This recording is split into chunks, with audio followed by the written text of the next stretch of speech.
గాలిమెడలో metro guarantee. గత BRS ప్రభుత్వ హయాంలోనే హైదరాబాద్ నగర వ్యాప్తంగా మొత్తం మెట్రో విస్తరణ కోసం అనేక ప్రణాళికలు నాడు ముఖ్యమంత్రి కేసీఆర్ రూపొందించారు. ఆ ప్రతిపాదనల్ని పక్కన పెట్టి ఇవాళ కాంగ్రెస్ ప్రభుత్వం అధికారంలోకి వచ్చిన తర్వాత ముఖ్యమంత్రి రేవంత్ రెడ్డి అసలు ఉనికిలో లేనటువంటి నగరం, అసలు అక్కడ జనాలు లేరు, అక్కడ ఏమీ లేదు, ఒక గాలి నగరం, గాలి ఊహాజనితమైన నగరం అయినటువంటి ఫ్యూచర్ సిటీకి మెట్రోను ఏర్పాటు చేస్తాం అంటూ ఇవాళ మెట్రో పైన రివ్యూ చేయడం కావచ్చు, అధికారులకు ఆదేశాలు జారీ చేయడం కావచ్చు చూస్తుంటే ఒక హాస్యాస్పదమైనటువంటి నిర్ణయంగా అందరూ చూస్తున్నారు. సో ఇప్పటికే కొన్ని కోటాను కోట్ల మంది రవాణా వ్యవస్థను ఇక్కడ హైదరాబాద్లో మెరుగుపరిస్తే కొన్ని కోటాను కోట్ల మంది ట్రాఫిక్ కష్టాల నుంచి తప్పించుకోవచ్చు, గట్టెక్కగలుగుతారు. మొత్తం పూర్తిగా గత బీఆర్ఎస్ ప్రభుత్వ హయాంలో ఉన్నటువంటి ఆ ప్రణాళికల్ని, ఆ మెట్రో ప్రణాళికల్ని యాజ్ టీజ్గా ఇంప్లిమెంట్ చేయగలిగితే, మెట్రో విస్తరించగలిగితే చాలా హైదరాబాద్ సిటీకి బాగుంటుంది, మెట్రో కష్టాలు పూర్తిగా నగర ప్రజలకు తప్పుతాయి. కానీ ఇట్లా అసలు ఏమాత్రం ఉనికిలో లేనటువంటి నగరానికి మెట్రో అనే ఆలోచనే పూర్తిగా ఒక హాస్యాస్పదంగా మారినటువంటి పరిస్థితి. మా ప్రతినిధులు లివిల్ అండ్ కిరణ్ లైవ్లో ఉన్నారు మనకు మరింత సమాచారం అందించేందుకు.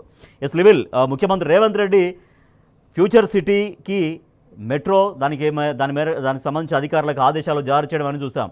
అసలు ఉనికిలో లేని నగరం, అసలు నిర్మాణం అవుతుందా లేదో తెలియని నగరం, అక్కడ జనం లేనటువంటి నగరానికి మెట్రో ఎందుకు, దేనికోసం, ఎవరి కోసం, ఈ నిర్ణయాన్ని ఎట్లా చూస్తున్నారు జనం కూడా? కాంగ్రెస్ ప్రభుత్వం అధికారంలోకి వచ్చే ముందు కూడా గాల్లోనే మేడలు కట్టే విధంగా హామీలు ఇచ్చింది. అనేక హామీలు ఇవాళ అలవికాని హామీలతో అధికారంలోకి వచ్చిన తర్వాత ఏ ఒక్క హామీ కూడా అమలు కాక ఇవాళ గాల్లో కలిసిపోయిన పరిస్థితి కనిపిస్తుంది. ఇవాళ ఏదైతే ఆ ప్రభుత్వం అధికారంలోకి వచ్చి దాదాపు 16 నెలలు పూర్తయి 17 నెలలు కావస్తున్నా ఏ ఒక్క హామీ కూడా అమలు చేయడంలో ఈ ప్రభుత్వం చొరవ చూపట్లేదు. కానీ గాల్లోనే మేడలు కడుతూ గాల్లోనే తేలియాడుతుంది ఈ ప్రభుత్వం అని చెప్పక తప్పదు. ఇవాళ మెట్రో విషయంలో కావచ్చు, మెట్రోకు సంబంధించిన అలైన్మెంట్ విషయంలో కావచ్చు, ప్రభుత్వం పూర్తిగా నిర్లక్ష్య ధోరణితో ఉందని చెప్పేసి మనం ప్రధానంగా చర్చించుకోవాల్సిన అవసరం ఉంది. ఏదైతే గత బీఆర్ఎస్ ప్రభుత్వం హైదరాబాద్ నగర ప్రజలకు ట్రాఫిక్ టికెట్లు తప్పించేందుకు అనేక మార్గాలను అన్వేషించింది. అందులో భాగంగా ఎస్ఎన్డిపి, ఎస్ఆర్డిపి వంటి వినూత్నమైన ప్రాజెక్టులకు శ్రీకారం ఆనాడు బీఆర్ఎస్ నేత కేసీఆర్ ఆదేశాల మేరకు BRS working IT and industries శాఖ మంత్రిగా, మున్సిపల్ శాఖ మంత్రిగా ఉన్న నేపథ్యంలో హైదరాబాద్ నగరాన్ని అద్భుత నగరంగా తీర్చిదిద్దేందుకు ప్రణాళికలు రూపొందించారు. అనేక విషయాల్లో కూడా సక్సెస్ అయ్యారు. అందులో భాగంగా దాదాపు 35 పైచిలకు ఫ్లైఓవర్లు కావచ్చు, అండర్ పాస్లు నిర్మించి ఒక హైదరాబాద్ నగరాన్ని మరొక మెట్రో నగరంలోతో పాటు పోటీపడే విధంగా తీర్చిదిద్దారు. ఆనాడు ట్రాఫిక్ టికెట్లకు కొంత సులభతరం చేశారు. మరింత చేయాల్సిన అవసరం ఉందని చెప్పేసి కూడా అప్పటికే చాలా సందర్భాల్లో చాలా ప్రాజెక్టులు కూడా అసంపూర్తిగా, అంటే బీఆర్ఎస్ అధికారంలో ఉన్న రోజులు పనులు చేపట్టారు, వేగవంతంగా చేశారు. కానీ అధికారం బీఆర్ఎస్ పార్టీ నుంచి కాంగ్రెస్ పార్టీకి మార్పు, అంటే స్థానాంతరం చేసిన తర్వాత ఇవాళ కాంగ్రెస్ పార్టీ ఏ ఒక్క ప్రాజెక్టును కూడా ముందుకు తీసుకుపోవడంలో చొరవ చూపట్లేదు. అందుకు సమీక్షలు కూడా కరువయ్యాయి. స్వయంగా ముఖ్యమంత్రి దగ్గరే ఏదైతే హెచ్ఎండిఏ కావచ్చు, ఇటు మున్సిపల్ అడ్మినిస్ట్రేటివ్ శాఖ ఉన్నప్పటికీ కూడా ఆ పనులకు అభివృద్ధి కార్యక్రమాలకు నోసుకోని స్థితి వాళ్ళకి కనిపిస్తుంది.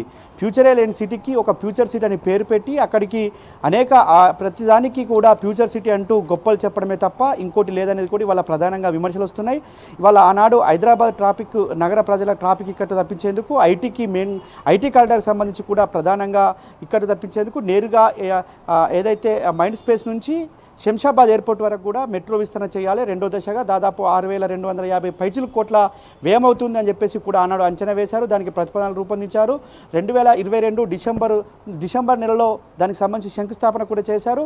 ఆ పనులకు సర్వే కూడా పూర్తయింది. కానీ 16 నెలల క్రితం ఈ కాంగ్రెస్ ప్రభుత్వం అధికారంలోకి వచ్చి వెంటనే ఎయిర్పోర్టుకు సంబంధించిన మెట్రో పనులను ఆపివేయడం, తద్వారా వాటిని రద్దు చేయడం వంటి ఏదైతే ప్రక్రియ చేసిరో అదంతా గత బీఆర్ఎస్ ప్రభుత్వం తలపెట్టినటువంటి ఇప్పుడు ఆ ఎయిర్పోర్ట్ వరకు మెట్రో ఉంటే కనుక ఎంత ట్రాఫిక్ కష్టాలు ఇంకా తీరేవి. ఎందుకంటే మెట్రో వచ్చిన తర్వాత మెట్రో ఎంత జనం ఆదరణకు ఉందో మనం చూస్తున్నాం. విపరీతంగా మెట్రోలో జనం ప్రయాణిస్తున్నారు. కానీ అదే ఈ ఎయిర్పోర్ట్ మెట్రోను రద్దు చేసి మళ్ళీ ఇప్పుడు ఎయిర్పోర్ట్ నుంచి ఫ్యూచర్ సిటీ వరకు అంటున్నారు. సో దాన్ని అప్పుడు రద్దు చేయడం దేనికి, మళ్ళీ ఇప్పుడు ఆ ఎయిర్పోర్టుకు మెట్రో ఉండాల్సిందే అని గుర్తించడం దేనికి? నిజంగా అసలు అది ఎయిర్పోర్ట్ నుంచి ఆ ఫ్యూచర్ సిటీ అనేది లేని ఫ్యూచర్ సిటీకి మెట్రో అనేది అసలు సాధ్యాసాధ్యాలు, పాసిబిలిటీస్ అసలు ఉన్నాయా? ఎట్లా ఉన్నాయి పరిస్థితులు?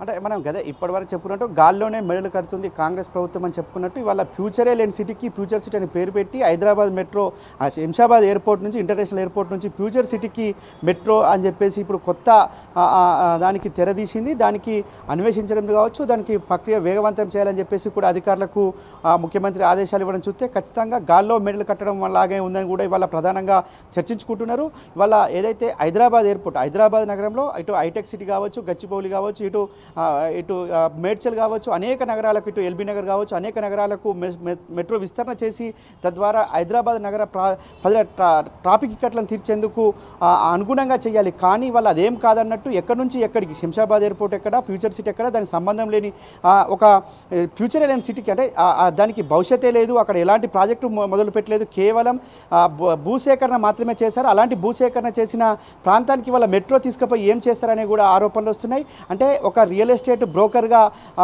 చలామణి అవుతున్న ముఖ్యమంత్రి ఈ విధంగా చేస్తున్నారని చెప్పేసి కూడా వాళ్ళ రియల్ ఎస్టేట్ వ్యాపారం చెప్తున్నారు. అంతేకాకుండా చాలామంది ఎవరైతే నగర ప్రజలకు సంబంధించి, నగరానికి సంబంధించిన కొంత మేధావులు కూడా వాళ్ళు చర్చించుకుంటున్నారు. అంటే రియల్ ఎస్టేట్ అటు సైడ్ పెంచడం కోసమే, ఒక రియల్ ఎస్టేట్ వ్యాపారాన్ని అటు సైడ్ ప్రోత్సహించడం కోసం మాత్రమే ఈ మెట్రో అని ఒక కొత్త నాటకానికి తెరదీసిరు. కేవలం ఇప్పటికీ 2 సంవత్సరాలు పూర్తవుతుంది, కొద్ది రోజులు అవుతుంది. కానీ 3 సంవత్సరాల్లోనే ఫ్యూచర్ సిటీ అని పేరు పెట్టి ఫ్యూచర్ సిటీలో ఎలాంటి ప్రాజెక్టులు మొదలు పెట్టలేదు. దానికి మెట్రో ఎందుకని చెప్పేసి కూడా వాళ్ళ నిలదీస్తున్నారు. నాగోల్ టు ఏదైతే నాగోల్ టు ఉప్పల్ ఉందో, నాగోల్ టు ఎల్బీ నగర్ ఉందో దాన్ని పూర్తి చేయాలి. దాని తర్వాత వాళ్ళ మైండ్ స్పేస్ నుంచి ఎయిర్పోర్ట్ కావచ్చు, ఇటు కుకట్పల్లి నుంచి ఇటు మియాపూర్ వరకు, హైటెక్ సిటీ వరకు కూడా కలపాలి. ఇటు మేడ్చల్ సిటీ సైడ్ కూడా మెట్రో విస్తరణ చేయాలని చెప్పేసి ఒక డిమాండ్ ఉంది. డిమాండ్లకు అనుగుణంగా మెట్రో విస్తరణ చేయాలి. కానీ ప్రజలకు సంబంధం లేదు, అక్కడ ప్రజల జీవనం లేదు, ప్రజలకు ఎలాంటి అవసరాలకు తీర్చడానికి కూడా అక్కడ లేదు. కానీ అలాంటి దగ్గరికి మెట్రో ఏందనేది కూడా వాళ్ళ ప్రధానంగా నిలదీస్తున్నారు రాజేష్.